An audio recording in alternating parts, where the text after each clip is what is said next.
저희가 회생계획안을 냈거든요. 변제율이 8%가 나왔어요. 10%가 안 나온 거야. 회생위원님이 제 핸드폰으로 직접 전화를 하셨죠. 부장님께서 절대 도장 못 찍어주신다라고 한다. 10%도 못 받으면 채권자들 어떻게 하라는 거냐. 그래서 이거 60개월로 짜주시라. 그러면 변제율이 한 16%까지 정도 올라가더라. 그러면 오케이 할 것 같다 라고 얘기를 하셨던 적이 있죠. 결과는 어떻게 됐냐? 네, 안녕하세요. 도산전문 변호사 박승호 변호사입니다. 영상 찍다 보면 저희 PD님이 엄청 고생하는 게 있어요. 악플 삭제.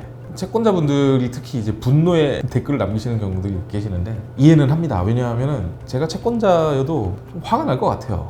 내가 1억을 빌려줬는데 2천만 원만 받고 끝내래. 그럼 얼마나 억울해요. 8천만 원은 내 피 같은 돈 8천만 원은 이런 생각이 들 것 같거든요. 그래서 채권자분들 입장에서는 정말 야, 대한민국은 정말 악성 채무자를 도와주는 나라구나 라고 생각하실 수도 있겠다라는 생각이 들어요. 그럼에도 불구하고 개인회생을 왜 해야 되는지 한번 여러분들께 좀 그래도 오늘은 한번 말씀을 드려보도록 하겠습니다. 제가 생각했을 때 이게 개인회생 제도가 탄생한 게 시기적으로 IMF하고 많이 맞물려 있다고 보시면 돼요. 실제로 IMF 이후에 개인회생 제도가 생기기도 했고, 그때 생각을 해보면 이제 채무를 감당을 할 수가 없는 사람들이 생기면서 이제 집을 잃게 되는 분들도 많이 나오고, 그래서 막 일가족분들이 길바닥에 나앉게 되는 영상들도 엄청 많이 보이고 그랬었어요.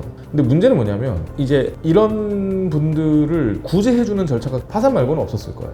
근데 문제는 뭐냐, 파산 요건이 안 되는 거예요. 이분들이 다 계속 나는 이걸 안고 가야 돼. 채권자들은 그냥 다 압류를 해버리고 추심을 해버리고 경매를 넘겨. 그 당시에는 또 뭐 지금처럼 채무 변제에 대해서 뭐 공정하게 해야 된다, 합법적으로 해야 된다는 인식이 없다 보니까 집에도 찾아오고 밤에도 찾아오고 밤에 계속 전화하고 회사도 찾아오고 이러던 때였다 보니까 요새 MZ 세대들이 말하는 낭만의 90년대였다 보니까 이때에 대한민국의 중산층이 무너졌다고들 하죠. 중산층이 무너지면서 국가적으로 봤을 때에는 경제 체제가 상당히 좀 불안정해졌다라는 위기의식을 가질 수밖에 없어요. 빈부격차가 심해지게 되고 소비도 위축이 될 수밖에 없고 여러 가지 문제들이 있거든요. 그러다 보니까 이제 그런 부작용들을 겪고 난 다음에 아, 이래서는 안 되겠구나. 파산을 할 수 없는 사람들이 이런 사태를 또 한 번 맞이했을 때 정상적인 생활을 할 수 있게끔 해줘야겠다라는 그런 논의가 생기게 된 거죠.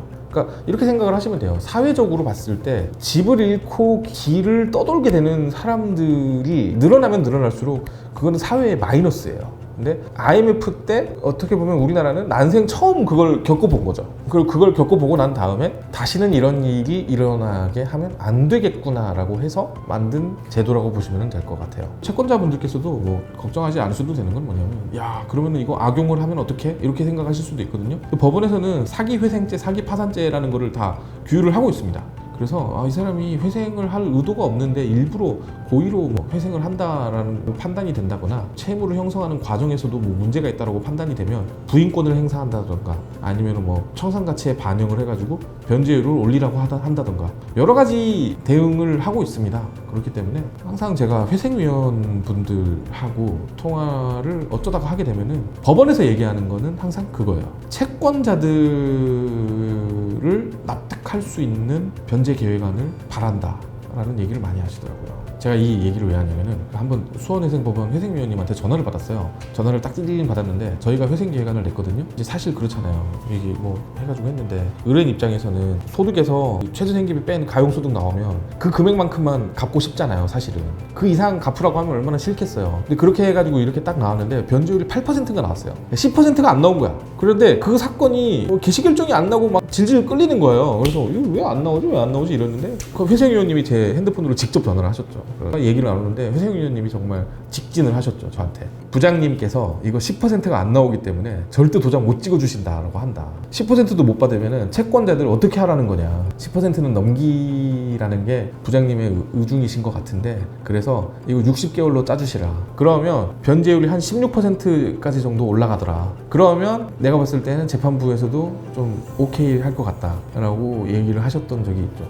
결과는 어떻게 됐냐? 60개월로 했죠. 판사님이 도장 안 찍어주신다는데 어떡합니까? 그랬던 적이 있습니다. 지금까지 회생제도가 생기게 된 이유에 대해서 좀 간략하게 말씀드렸는데요. 채무자분들 이 영상 보시고 또 궁금한 점이 있거나 알고 싶으신 부분이 있으시면 영상 하단 링크를 통해서 상담 신청해 주시면 저희가 친절하고 자세하게 상담해 드리도록 하겠습니다.